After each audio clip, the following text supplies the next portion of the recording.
모든 것을 가르치시고 모든 것을 생각나게 하시리라.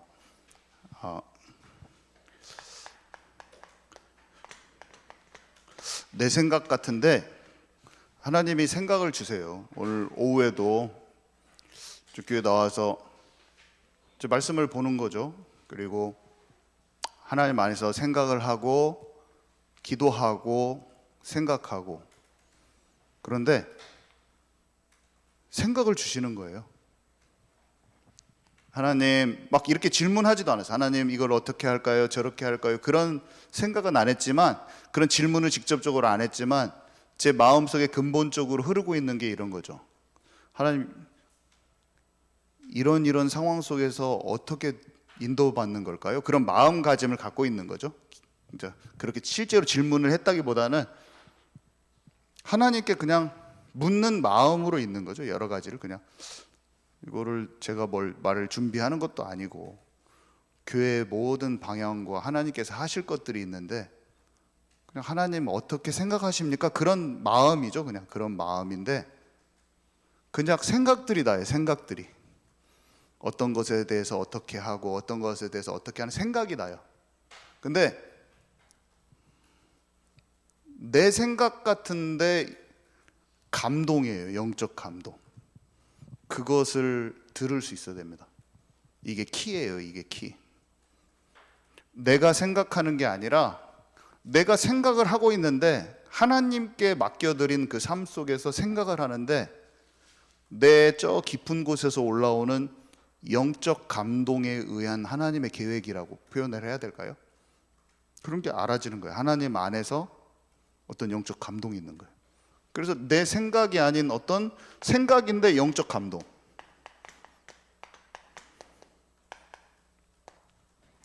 이게 있는 거라니까요. 이게 있으면 사람의 방법을 넘어섭니다. 내가 넘어서려고 하는 게 아니라 그냥 하나님의 뭔가가 느껴져요. 그냥 하나님이 이런저런 내가 생각을 하는 것 같아요. 이 세상에 대해서 내가 생각하고 우리 가정에 대해서 생각하고 교회에 대해서 내가 생각하는 것 같은데 성령 안에서 생각을 하는 거예요. 그러니까 영 안에서, 하나님의 영 안에서 생각을 하는 거예요. 근데 모든 것을 가르치고 생각나게 하시리라.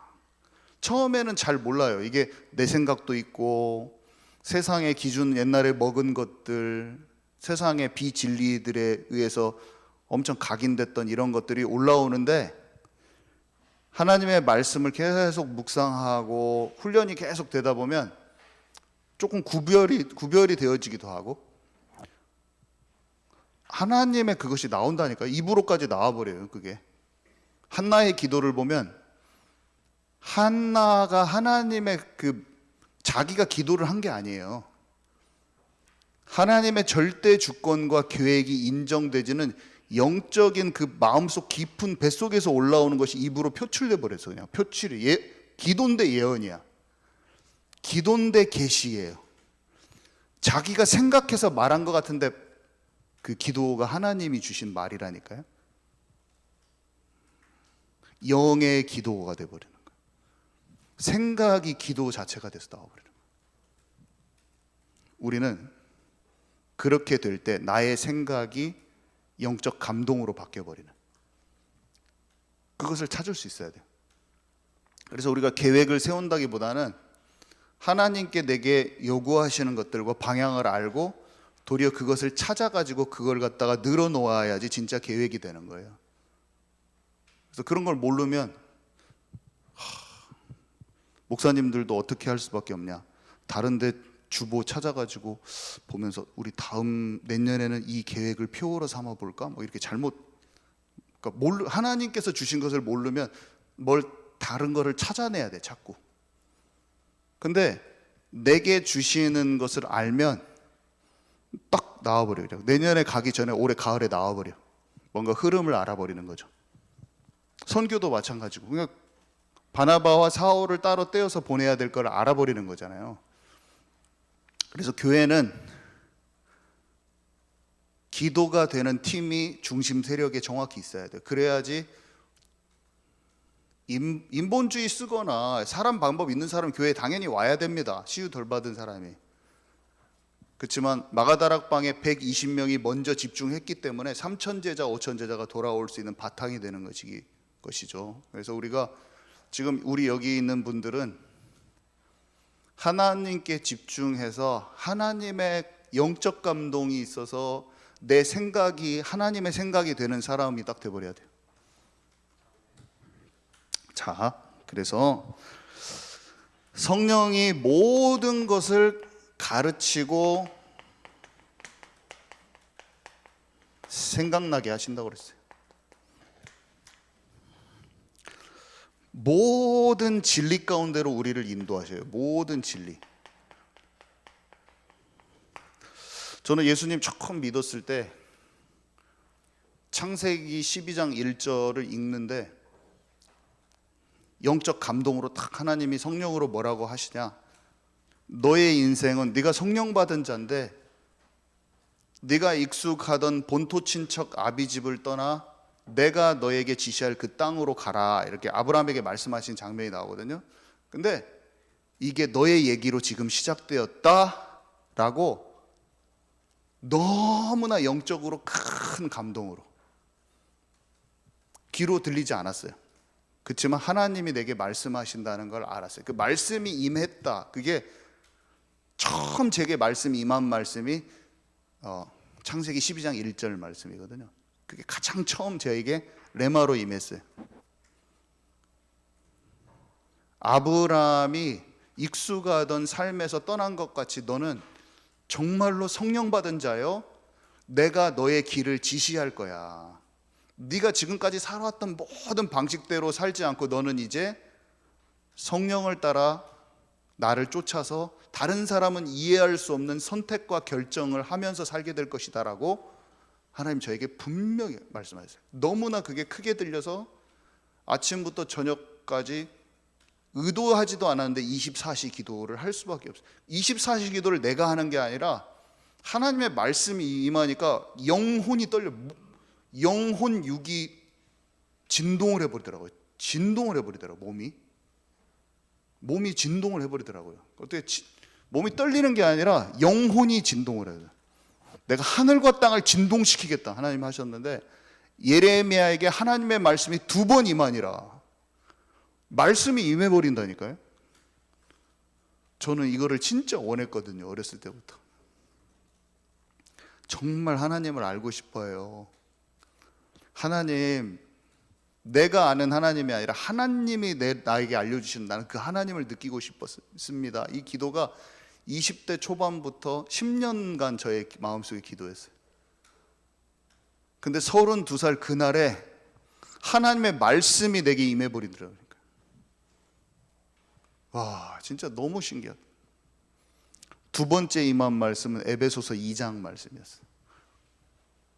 너는 세상 풍조를 따라서 공중의 권세 잡은 자를 따르지 말고 본질상 진노의 자녀의 상태에서 살지 말라는 거예요, 하나님이. 그게 제가 2번째로 임한 말씀이었어요. 에베소서 2장 2절. 뭐가 딱 보여졌냐면, 내가 완전히 세상의 모든 문화를 따라서 마귀에게 거짓 경배하는 삶을 살고 있다는 걸 내가 딱 알아. 그 말씀이 엄청 많이 들어봤어요, 그 말씀을. 근데 말씀으로 내가 보여졌다니까요. 내가 마귀 자녀더라고. 내가 그 마귀에게 속는 그런, 너무 많아. 그런 게 마귀를 경배하는 습성과 체질이 너무 많아. 와, 이게 알아지더라고. 그 뒤에 읽어보면은 선물로 받은 믿음, 내가 알 수가 없었어. 와, 이런 게 이해가 가는데 말씀이 임한 거죠. 말씀이 임해서 내가 보이는 거야. 아무도 나에게 뭐라고 안 하는데 내가 중독돼 있는 게 정확히 알겠더라고. 아무도 저를 나오라고 안 했어요.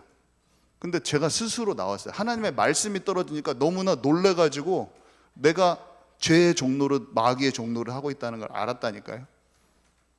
그래서 중독돼 있는 것에서 나와야겠다는 생각이 들더라고.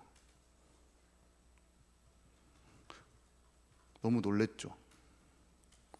그러면서 말씀이 쭉 알아지더라고. 하나씩 군데군데 알아지고, 군데군데 알아지는, 군데군데 알아지는. 또 하나가 뭐였냐면 그 다음에 알아진 것이 그거였어. 사실은 나사로 집에서 예수님이 왜 울었는가. 나사로가 죽은 게 불쌍해서 울은 게 아니다. 사람들이 그리스도인 예수님을 못 알아봐서 울은 거. 그게 또 이해가 가더라고요. 그리스도가 이해가 가니까 딱 이해가 가더라고요. 예수님이 정말로 안타까워하신 게 뭔지. 그것이 아무 설명도 안 해줘 있는데 그냥 읽다가 알아버린, 그걸 읽다가 알았어요. 나중에 다른 데서 해석이 보니까, 다른 데 말씀을 보니까 이미 알고 있는 사람은 다 알고 있었는데 저는 모르니까 성경을 읽는데 그냥 알아요. 첫 일독할 때 거기 이해가 가버렸거든요. 너무 신기하더라고요. 그 상황이 이해가 가. 사람들이 전부 다 예수님을 그리스도로 못 알아보는 그 상황이 딱 이해가 가는 거예요. 그냥 너무 신기하더라고요. 와, 말씀이 임하는 거죠. 저한테 말씀이 임해서 성경이 보이기 시작해. 진리가 딱 보이기 시작해. 진리가 뭔지. 너무 놀라운 체험이었어요. 교회를 가면 눈물이 줄줄줄줄줄 다. 찬양을 부르고 있는데 이렇게 찬양 부르고 있으면 교회 들어오기 시작하면 이미 그때부터 내 마음이 진동을 하고 있어요. 이미 하나님을 알고 너무나 그렇지만 들어오면서 눈물이 줄줄줄줄 흘러요. 왜냐하면 내가 하나님 자녀된 그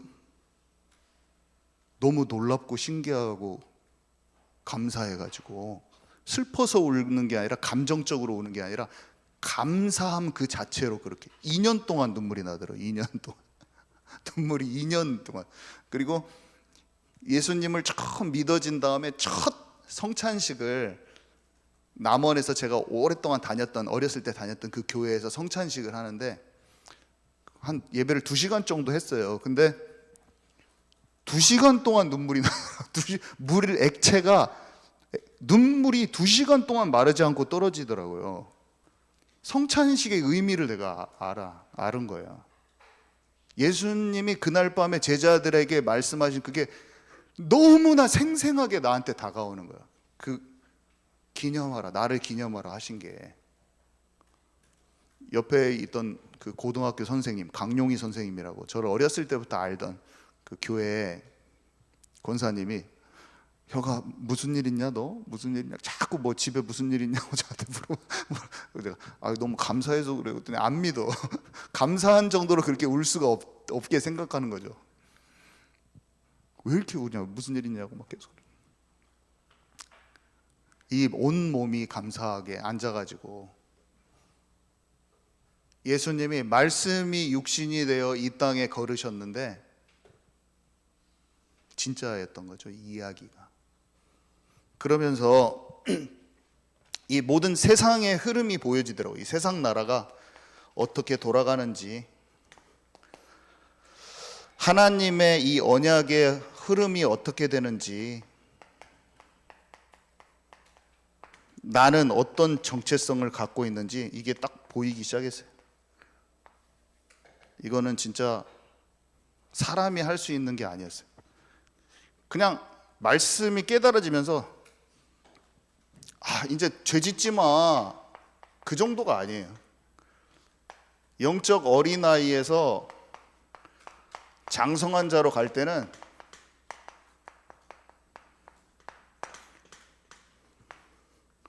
그냥 전체적인 게 이해가 들어가요. 가장 먼저 전체적인 게 딱 꿰뚫어지더라고. 그냥 맨날 마귀한테 지고 있으니까 그거 이기세요, 그런 정도가 아니라 그냥 성경 전체가 딱 꿰지는 일이 딱 먼저 생겼어요. 저는 그냥 세상이 보이더라고. 그냥 세상이 보였어요. 먼저 성경을 일독을 하니까 세상이 쫙 보이더라고. 세상의 어떤 세상 흐름이 너무나 정보가 왜곡된 정보가 너무 많아요. 그러니까 진리가 아닌 것을 사람들의 개똥 철학으로 세상을 알아보려고 한 게 너무 많아. 그냥 애들 학교 책에 뭐 정치적으로 잘못돼 있다 사람들이 막 하면서 막 좌파우파 싸우면서 막 교과서 바꿔야 된다 그렇게 막 얘기하는데, 영적으로 봤을 때는 그 좌파우파 문제가 아니라 원숭이가 사람 됐다고 써 있는데 뭐 몇백만 년, 수십억 년 돼 있는데 원숭이가 사람 됐다고 돼 있는데,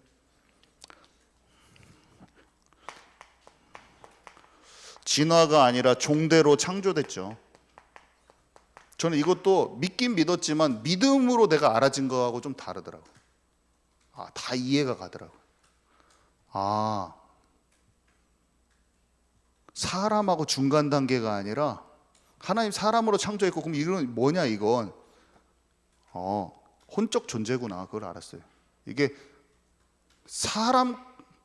결국에 사람이 아닌 존재, 아무리 원숭이가 똑똑해져도 영적으로 건널 수 없는 딱 그 지점이 있다는 걸 알았어요.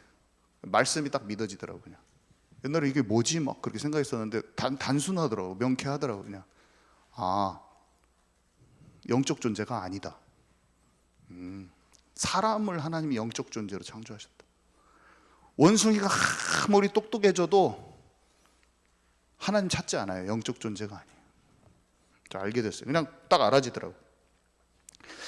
그리고 창세기 3장에 에덴 동산 사건이 정확히 믿어지면서 그 사단이 지금도 존재한다는 게 알아지고, 인간이 갖고 있었던 그 정복하고 다스리는 그 권세,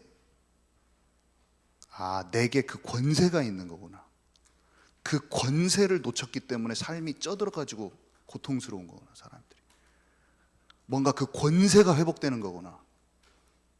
권세, 악한 자 마귀를 박살내버리는 권세, 내 삶을 가난으로 질질 끌고 가고 중독으로 질질 끌어가고 하나님의 자녀로서의 열매 맺지 못하게 하는 방해하는 세력이 있구나. 그것이 걷어져 버리고 내 안에 하나님 주신 참된 평안과 안식과 담대함과 권능이 오는 거구나. 아담이 그냥 그 동물의 종을 헤아릴 수가 없어요. 사실은 어마어마하게 넓은 땅을 실제로 다스렸어요. 걔가 실제로 다스렸어요. 그죠? 꿈의 얘기가 아니라, 전설이 아니라, 내가 지금 하나님 믿는다면서도 집에서 청소기 한번 하려고 하는데 허리 아프면서 막 짜증나면서 막 그런 것은 지금 뭔가 눌린 상태구나. 저는 그걸 알았어요. 아니구나. 내가 사람들이 조금만 뭔 말하면 짜증나는 건 내가 지금 권세가 없는 거구나. 나는 알았어요. 내가 삶이 막 내가 원하는 걸 쫓아가는데 맨날 시기 질투하고 비교의식하고 있고 이게 어려워, 막 괴롭다. 이게 지금 눌린 거라는 걸 알았어요. 저는 내 삶이 버겁구나. 내가 막 교수가 되려고 막 하고 막 뭔가 성공을 쫓아가려고 내 자아 실현을 놓고 남들보다 앞서가고 있는 부분도 있었어. 그치만 내가 왜 이렇게 눌려있지? 나는 눌렸다는 걸 알았어요. 하나님이 주시는 정복하고 다스리는 권세와 능력이 내게 없구나.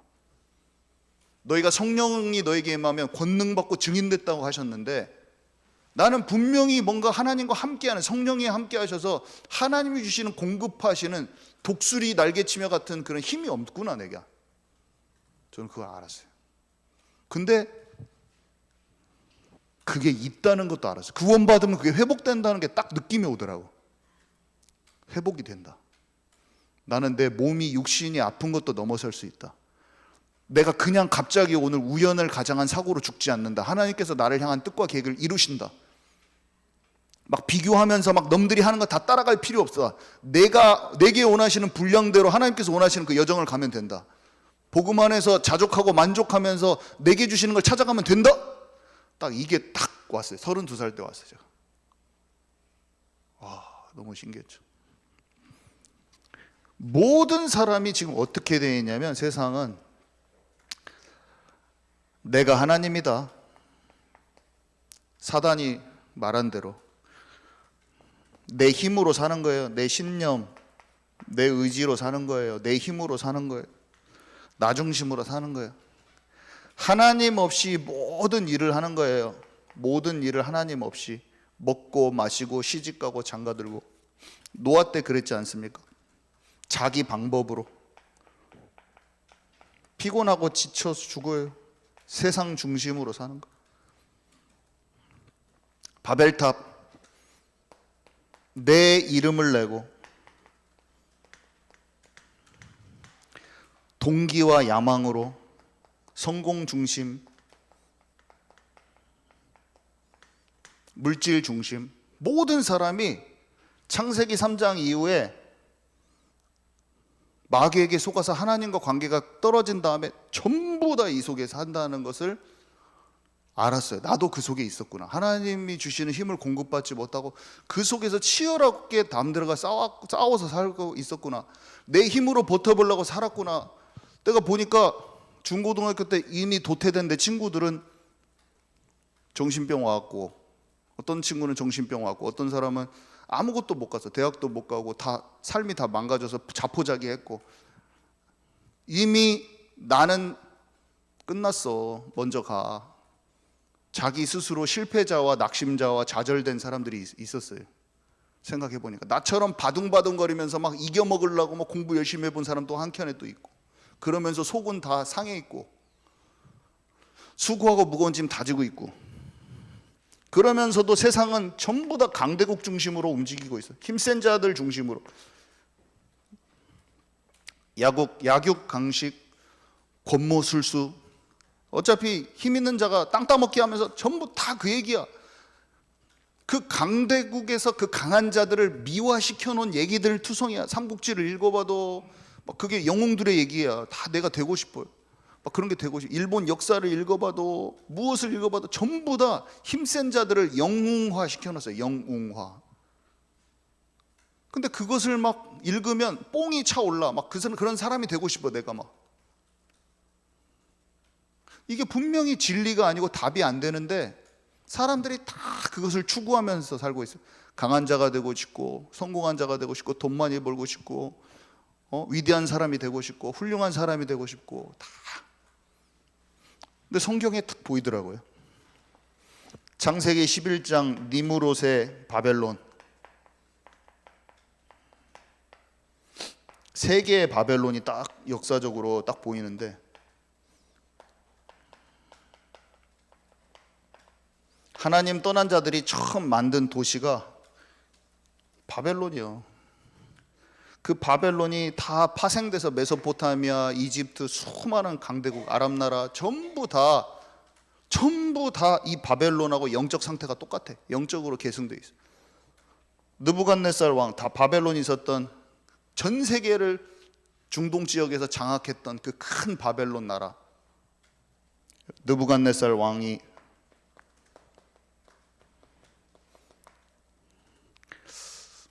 꿈을 꾸잖아요.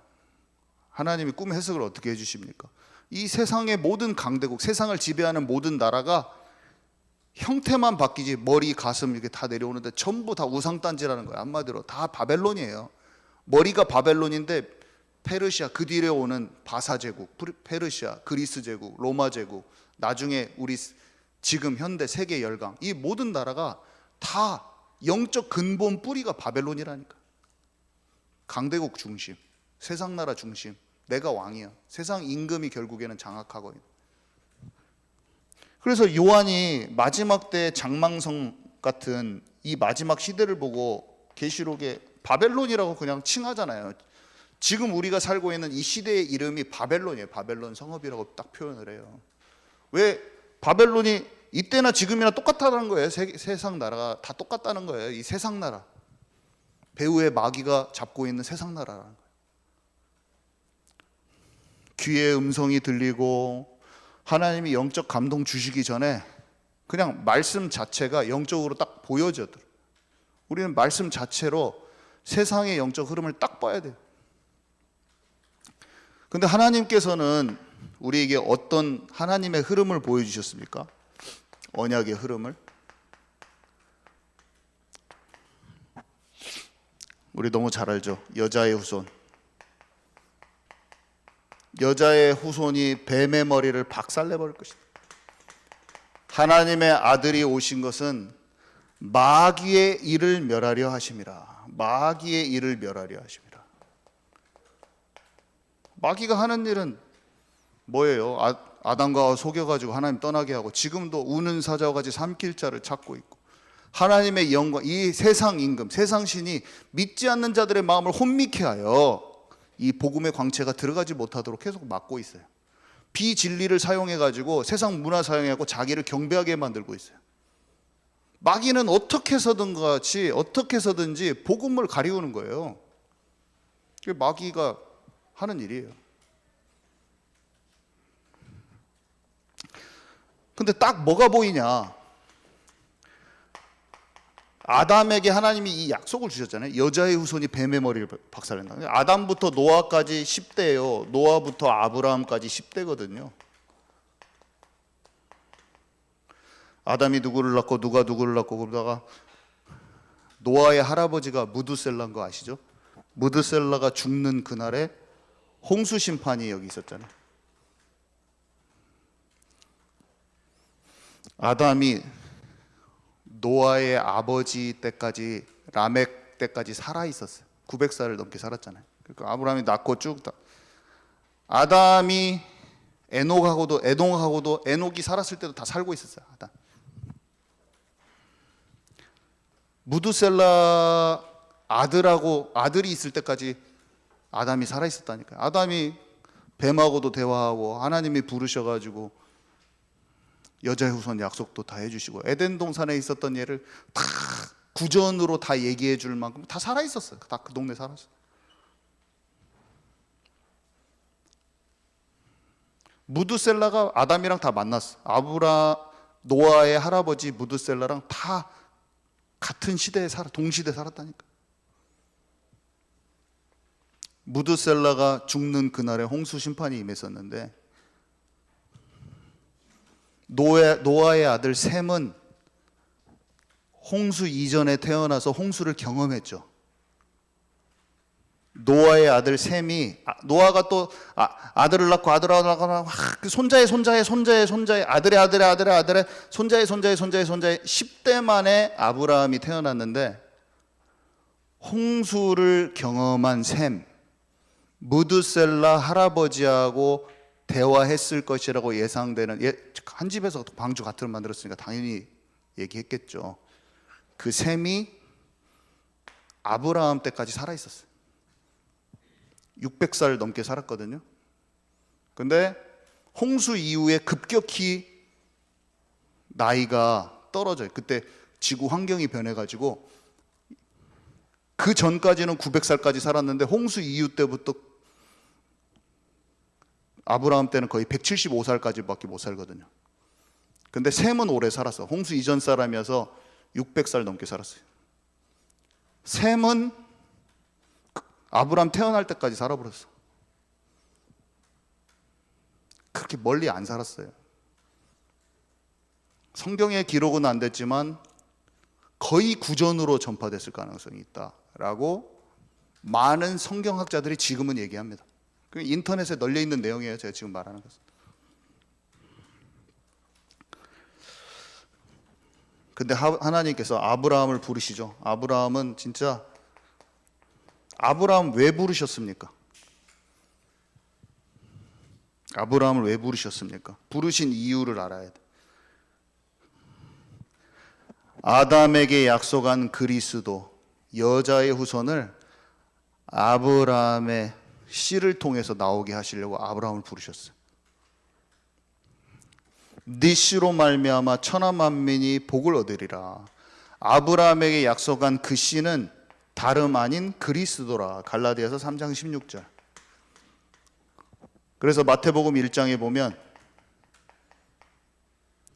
아브라함부터 예수님까지의 족보가 써 있어요. 하나님께서 아브라함을 택하신 것은 예수님이 오신 거예요. 증거로 그냥 딱 찍혀 있습니다. 난 너무나 신기하더라고요, 이런 게. 창세기 3장에 하나님께서 약속하신 그 그리스도가 전달이 되는 게 보이기 시작해요. 말씀을 읽으니까 보이기 시작해요. 하나님의 경륜이 보이기 시작해요. 하나님의 약속과 그 하나님 약속을 성취하신 하나님의 기록이 구약 성경 한복판을 지금 흐르고 있는 게 보이기 시작했어요. 수많은 강대국과 세상 나라와 세상 임금이 움직이고 있고 하나님을 떠난 언약의 백성들이 하나님을 떠나서 혼란스럽고 우상 숭배하고 있는데 그 안에 언약의 사람들의 그 이야기가 쭉 기록되어 있는 게 보이더라고요. 와, 진짜 신기하다. 왜 그 땅 가나안 땅에 갑니까? 왜 그 땅에 갑니까? 그 땅에 메시아가 올 땅이거든요. 그 땅에 하나님은 성육신 십자가 부활 사건을 계획하고 계시거든요. 그 자리에서 그리스도의 직분을 완성시키면서 약속하신 대로 마귀의 권세를 박살내버려요. 사망 권세를 이기고 일어나신 그분이 만왕의 왕의 그 직분을 완성시키려고 하나님 계획을 갖고 계시거든요. 그 땅에 가는 거예요. 그 땅에 갈 것을 내가 어떻게 알 것입니까? 제가 이런 약속을 받은 것을 어떻게 알 것입니까? 막 질문하니까 짐승을 쪼개가지고 거기에 불로 지나가 버려요, 하나님. 그러면서 약속을 체결해 주십니다. 약속을 체결해 주시는데 방법이 희생제사예요. 피제사예요. 짐승을 가운데로 잘라버려. 새도 쪼개고 소도 쪼개고 막 다 쪼갠 다음에 거기에 불로 확 지나가 버려요. 근데 그게 똑같아요. 그게 성막에서 하는 희생제사하고 똑같아요. 그 소짝이라는 거랑 똑같아요. 하나님의 약속을 체결해 주시죠. 약속 체결. 사실은 이제 약속 체결이 희생제사요. 그 희생제사가 어디에서 있었습니까? 성막에서 계속, 그게 다윗이 성전을 지어서 언약궤 성전 안에, 지성소 안에 언약궤 위에 하나님이 좌정하시는데 그 은혜의 보좌 앞에 어린 양 피 뿌리고 들어가는 그걸 다 하나님 만나러 갈 때 예수의 피가 필요한 것을 정확하게 설명하시면서 계속 피제사와 성막과 성전의 비밀을 잘 알고 있었던 거예요. 그러니까 성전이 중요하고, 그러니까 사람들이 포로로 잡혀갔다가도 성전 재건하러 오고 막 그런 거예요. 우리는 희생제사, 성막, 성전이 왜 그렇게 사람들이 얘기하는가, 그거를 탁 눈치챌 수 있는 언약을 보는 눈이 확 열려야 돼. 하나님이 성전, 성막, 성전 이런 모든 것을 통해서 예수님이 오신다는 그 약속을 잊지 않았다는 걸 계속 알려주시면서, 유월절, 오순절, 수장절, 이것도 다 6월절 날 예수님이 오시잖아요. 오순절 날 성령 강림이 있고, 예고편, 막 예고편, 본편 하기 전에 예고편 계속 보여주는 거예요. 우리가 듣고 보고 만지고 해보고 하면서 그리스도를 기억하도록 그 사람들한테 계속 알려주셨어요. 근데 백성들이 영적으로 무지하니까 자꾸 언약에 관련된 모든 것을 들고도 계속 놓쳤던 거예요. 놓쳤을 뿐이에요. 계속 하나님의 말씀을 청종하는 쪽으로 안 가고, 마음을 합치는 쪽으로 안 가고, 말씀을 듣고 모든 영적인 장치를, 언약을 알려주는 장치를 다 가지고도 마음만 하나님과 안 통해져. 그게 우리가 교회 다니면서 생명 없는 종교 생활 하는 거랑 똑같아요. 찬송을 부르는데 그리스도에 대한 감사가 없이, 복음에 대한 감사가 없이, 우리를 구원하신 하나님의 감사가 없이 예배드리면 그게 다 그들이 언약 놓치고 피제사 드리고, 결국에는 피제사, 여기 성전 다 지어놓고 옆에는 다 바알과 아세라 산당 짓는 거랑 똑같은 거예요. 솔로몬이 다 지었어요. 성전을 다 짓고 와이프들 많이 데리고 와가지고 바알과 아세라 신당 지었어요. 성전도 짓고 그것도 지었어. 그거랑 똑같은 거예요. 우리가 복음을 놓친, 교회가 전국적으로 있어도 복음 때문에 감사하고 참되게 하나님과 관계 속에 없는 신자들이 넘치면 그게 바알과 아세라 산당 짓는 거나 똑같아요. 내 삶 속에는 성전 중심이 아니야, 교회 중심이 아니야, 언약 중심이 아니야, 복음 중심이 아니고, 그냥 내 마음에 우상단지 막 만들면서 금송아지 만들고 갔던 그 광야길에서 백성이나, 성전 지어놓고 엉뚱하게 딴 데서 우상 신전 지은 이스라엘 백성이랑 똑같다니까요. 똑같아, 영적으로는 그 모습이. 그래서 교회가 복음을 회복해야 된다, 그 말을 하는 거예요. 교회가 언약으로 돌아가야 된다는 그 말을 하는 것이고, 복음을 제대로 알고 그 복음 안에서 하나님과 살아있는 참된 관계 속으로 들어가야 돼. 근데 이스라엘 백성들은 다 놓치고 늘 염려하고 불안해하고 돈 중심으로 살아. 교회는 다니는데 다 돈 중심으로 살아. 홈리와 비누아스가 헌금만 계속 훔쳐먹고 성막에 있는 여자들하고 음란하고, 똑같은 거예요. 지금 이 시대도 다 목사들이 다 음란으로 다 무너지는 시대예요. 성폭행들 목사가 최고 많잖아요. 성도들이 다 돈이야. 또 그리고 교회가 비즈니스야. 교회가 목사도 그러고 성도들도 그러고, 성도들도 결국에는 돈 중심으로 살아야 되는데 먹고 사는 문제에 필요하니까 하나님 찾고, 삶 속에선 진실되게 주님과 함께 안 하고 맨날 죄 가운데 살고, 죄를 이길 힘은 하나도 없어가지고 교리적으로 죄를 허용해주는 교리들이 생겨나버리고 방종해버리고 막 다 그렇게 사는 거예요. 하나님이 뭔가 맡겨주시고 인도받게 하면 다 자기 주장대로 다 판단하고 있고, 맨날 하나님이 원하시는데 다 겸손하게 다 거기에 따를 수 있는 힘이 없고 다 자기 마음대로 살아와가지고 모이기를 패하고, 인터넷에서 드리면 되지, 모이기를 패하고 진짜로 함께 예배 드릴 때 성령께서 같이 역사하시는데 자기 마음대로 그냥 살고, 하나님의 마음을 뺏어갈 수 있는 게 얼마나 많은지 모르겠어요. 저는 이 시대는 미디어 중독 시대예요. 미디어 중독 시대예요, 진짜로. 가만히 있으면 내 마음을 뺏어가는 게 엄청 많아. 저는 어떤 생각이 드냐면, 영적으로 게으르면 꼭 사고가 납니다. 다윗이 진짜 전쟁에 승리하는데 영적으로 딱 게으르니까 사상자가 나는 거예요. 종일 종야 기도의 파수꾼이 안 되면 양을 잃어버리게 돼 있어요. 저 진짜 재밌게 하고 싶은 게 많아요. 근데 전쟁터에 내가 있는데, 전쟁터다, 전쟁인데 내가 지금 전쟁이 진행 중이거든요. 성도님들 한 명 한 명을 놓고 진짜 기도하고 마음으로 생각하고, 내가 할 수 있는 것은 막 찾아가서 내 힘으로 돌보는 게 아니라 기도를 쉬지 않고 정말로 영적으로 게으르지 않고 있어야 된다고 저는 생각해요. 그렇게 안 하면 저기에서 사건 사고가 나서 사단이 치는데 내가 못 본다고 생각해요. 나는 분별력이 없어요. 저는 하나님이 내게 힘과 권능과 시야를 주셔야지 맡을 수 있다고 생각해요. 그래서 주의합니다. 뭘 주의하냐? 기도를 쉬지 않아야겠다.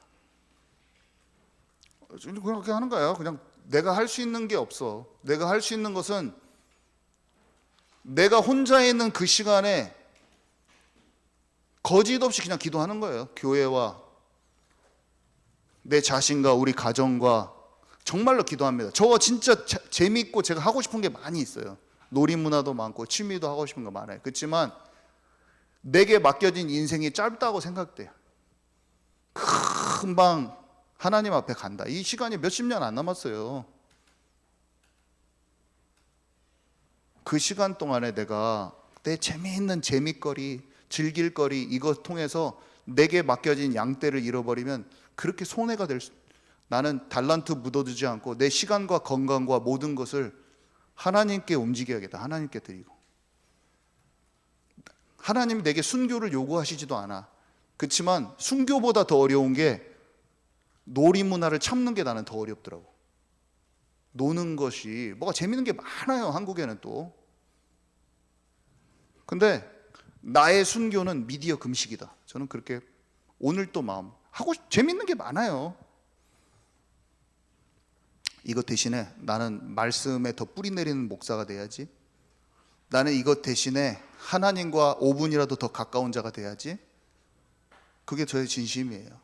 나는 미혹하는 게 많지만 내 영을 더 영적인 근력을 키워야지. 저기 깡패가 건드리면 가서 내가 분별력을 가지고 탁 이겨주고 싸우고 또 병사들을 이길 수 있는 힘을 갖도록 내가 할 수 있는 최선을 가야지. 나는 잘 못하지만 대단한 사역자도 아니고 정말 유튜브에 대단한 사역자들 하지만 나는 그런 것 이름도 없고 무명의 사람이지만 내게 맡겨진 만큼은 나는 최선을 다해야지. 그냥 그렇게 하는 거예요. 사람들이 나를 비웃건 오해하건 너는 모자란 무명의 목사니까 나는 저기 잘나고 멋있고 유명한 교회 가서 다닐 거야. 그래도 가십시오. 좋은 데 가서 진짜 더 좋은 목사 밑에서 하겠지만 내게 맡겨진 양떼만큼은 잃지 않아야지. 내게 맡겨진 한 사람은 정말로 기도하면서 살려야지. 유명한 목사님은 유명한 목사님 일하고 몇만 명씩 살리고 내가 100명을 살리게 되면 난 그만큼 진짜 충성을 다해야지. 하나님께 내게 맡겨진 목장 안에서만 열심히 해야지. 비교도 안 하고 잘 할 수 있도록 잘 가십시오. 더 잘 되십시오 하고 나는 진짜 여기 내게 맡겨진 그것을 해야지. 그냥 그건 거예요. 별거 없습니다. 이게 알아져 버리니까 왜 예수님이 돌 위에 돌 하나도 남기지 않고 겉으로만 치장되어 있는 헤롯 성전이 예수님이 성전이거든요. 결국에 희생제사와 여자의 후손, 그 희생제사, 언약, 이게 전부 다 언약궤, 이게 다 예수님 그 자체거든요. 근데 본질을 놓쳐버린 그 성전, 미석, 아름다운 돌로 치장된 그 성전이 사람들이 본질을 모르고 있기 때문에 이게 다 무너진다고 하셨어요. 그리고 도리어 너희를 성전 삼고 너희 안에 내가 들어가겠다. 성전이 난데 내게 와야 돼. 우리는 예수님 피 뿌리고 그 성전 지성소 안에 깊은 곳에서 하나님 만나야 되고요. 예수님이 우리 안에 성전, 우리를 성전 삼고 들어오시도록 나도 예수님 안에 들어가고 예수님도 우리 안에 오고 너희가 내 안에 내가 너희 안에, 말씀이 우리 안에, 또 예수님이 말씀이시거든요. 말씀이 육신돼서 오셨고 성령으로 감화 감동 주시면 그 말씀이 우리 안에 오면 다 하나 돼버려요. 그냥 우리가 말씀이 믿어지면서 그냥 하나 돼버리는 거예요. 와, 이거 알아졌어요. 그러면서 베드로가 예수님은 선지자가 아닙니다. 예수님은 그리스도십니다. 예수님이 진짜 그리스도십니다. 여자의 후손 그 그리스도십니다. 바요나 시몬아 네가 복이 있도다. 이를 알게 하는 일은 혈육의 아버지가 아니야. 하늘 아버지께서 너에게 이걸 알게 하셨다. 음부의 권세, 사단이 결국에는 이기지 못하는 교회를 이 믿음의 반석 위에 내가 세우리라. 내가 교회구나. 내가 교회구나. 예수님을 알게 돼서 성령의 감동하심으로 예수님이 믿어진 그 고백 위에 내가 하나의 교회가 되었구나. 내가 처치구나. 처치, 믿는 자가 처치구나. 이걸 알았죠. 그리스도를 안 거예요. 전하고 어쩌고 그럴 것이 아니라 그냥 알아져 버렸어요. 세상에 보여지고 언약이 보여졌어요. 그러니까 내 정체성이 딱 알아진 거죠. 진짜 사단의 나라에서 하나님의 나라로, 마귀 자녀에서 하나님의 자녀로, 진짜 거룩한 시요 그루터기요 남은 자요, 이 세상이 감당 못할 자요, 영과 더불어 싸우는 주의 계명을 지키는 남은 자요, 남은 자손이요. 왜 다니엘이 뜻을 정하여서 우상의 제물에, 영으로 자기를 더럽히는 것에 더럽힘, 조그만 것도 더럽히지 않고 왜 하나님의 그 나라 속으로 들어가 버렸는가? 하나님이 내게 알려주시는 것만 궁금해.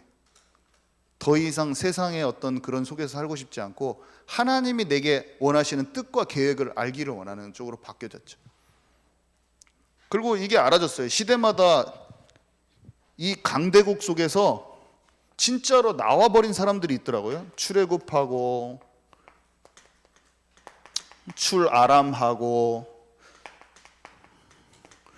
출바벨론하고 출로마하고, 내가 이 출장망성, 이 마지막 때 출장망성 할 마지막 성도구나. 나의 정체성이. 모세가, 엘리사가, 바알에게 무릎 꿇지 않은 7천 제자가, 바벨론의 다니엘과 에스더가, 로마의 바울 팀이, 주님이 바벨론에서 사람들이 묶여 있을 때 말해 주시거든요. 너희는 옛날의 일을 기억하지 마. 이사야서 43장. 이전 일, 옛적 일만 생각하지 마. 그때만 하나님이 살아계신 거 아니야. 이사야 선지자가 말해줘요. 바다에 길을 내고 사막에 강을 내는 하나님께서 지금 너희를 바벨론에서 나오게 하실 것이다. 그게 두 가지 얘기거든요. 지금 70년 후에 복귀한다는 그 말도 했고, 마지막 때 동시에 이 바벨론에서 나온다는 거, 동시에 두 가지를 예언해 버리는 거거든요. 함께 예언돼 있어요. 출로마 때 바알에게 무릎 꿇지 않은 7천 제자가 도단성 운동을 통해서 그때 당시에 세상 나라에서 빠져나와서 하나님 나라 딱 들어간 걸 딱 바울이 얘기하면서 남은 자에 대해서 얘기하고, 사도 요한이 마지막 때 사람들이 출장망성할 거를 또 얘기해 버리거든요. 이것이 또 영적으로 이게 쫙 보여지는 거죠. 여러분, 이게 보여지셨습니까? 성경을 통해서 이게 쫙 보이는 거예요. 이 세상에 속해 있는 것에서 빠져나온 사람들의 얘기가 딱 보여지고, 오늘의 똑같아요. 오늘이 그 강대국 속에 있는데 오늘 여기서 빠져나오게 하신다니까, 하나님이. 이게 짝이가 돼. 짝이가 돼. 이해 가시죠? 네. 내가 어떻게 살아야 될지, 뭘 위해 살아야 될지, 하나님 내게 뭘 원하시는지가 그냥 정확히 알아졌어요. 더 이상 영국에서 박사하고 이런 것이 중요하지 않다는 걸 알았어요. 저는 중요하지 않구나. 한 생명을 살리는 것이 중요하고, 또 한 생명을 막 살리고 돌아다니는 게 아니라 나를 향한 계획이 있다는 걸 알았어요. 나를 향한 여정이 있어. 하나님 나를 인도하실 거거든요. 나는 그 속으로 들어가 버려야 된다. 하나님이 나를 이끄실 그 여정 속으로 들어가 버려야 된다.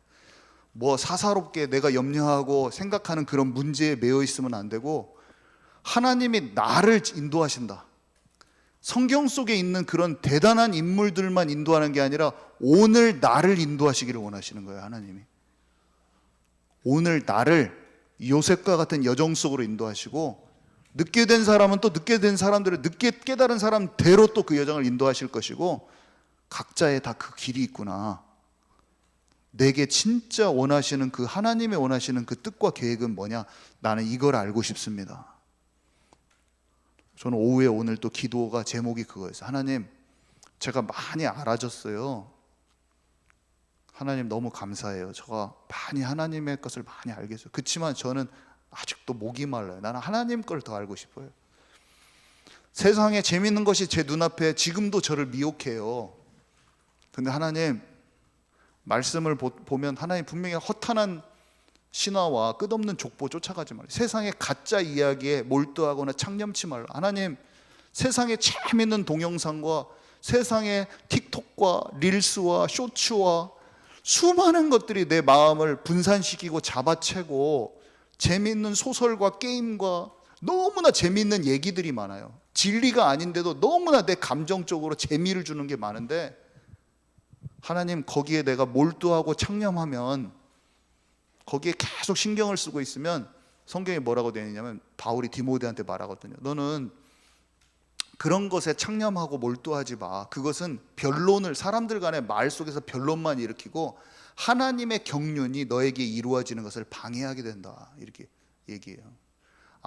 내가 그런 것에 시간을 보내고 허비하면 나를 통해서 하나님이 이루실 수많은 좋은 계획들을 내가 스스로 분산돼 가지고 놓치게 되겠구나. 그런 재미있는 것들, 그런 것들이 내 마음을 끌고 가는데 하나님의 말씀이 나를 방어를 해준다니까.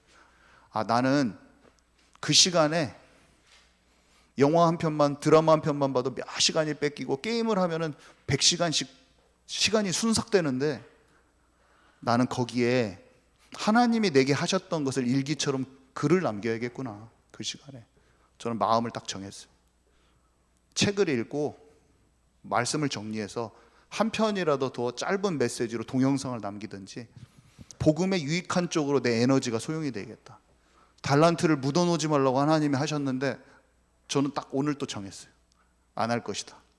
그 놀거리가 너무 많은 거야. 막 그냥 인터넷만 봐도 말씀을 봐야 되는데 딴 거 갈 게 너무 많아. 재밌는 게 막 내 눈앞에. 순교할 필요 없다. 나는 미디어 금식이다. 하나님이 원하시는 쪽으로 내 마음을 인도받을 것이다. 가장 좋은 열매들로 복음이 확산되고 하나님 나라가 확산되는 쪽으로 나는 내 마음이 움직일 것이다. 내게 하나님의 나라가 임하게 해주시고, 그게 열매로 꽃피게 해주세요. 이게 우리 자녀들한테 전달되게 해주세요. 하나님, 내가 말로 예배드려라 이거 말고, 내 삶에 내가 진짜 순교의 각오로 내 삶을 드려진, 내 달란트를 묻어주지 않은 것이 열매로 꽃피어서 아이들에게 전달되게 해주세요. 그게 오늘 제 기도예요. 오후의 기도. 하나님, 그걸 원합니다. 저는 방법은 오직 성령, 그죠? 오직 되게 해주십시오. 저는 오직 되게 해주십시오. 내가 뭐 가르쳐서 할 수 없어요. 사람들 누구 뭐 중독 끊으라 할 수 없어요. 내 삶의 작은 순간이 하나님과 함께 기록되기를 원합니다. 주님 전에 갔을 때, 주님 앞에 갔을 때 내 삶의 순간들이 하나님과 동행한 흔적들로 남게 하옵소서. 그래서 하나님의 열매 맺는 것이 증거로 남게 하옵소서. 그렇게 하는 거예요. 네, 오늘 여기까지인데요.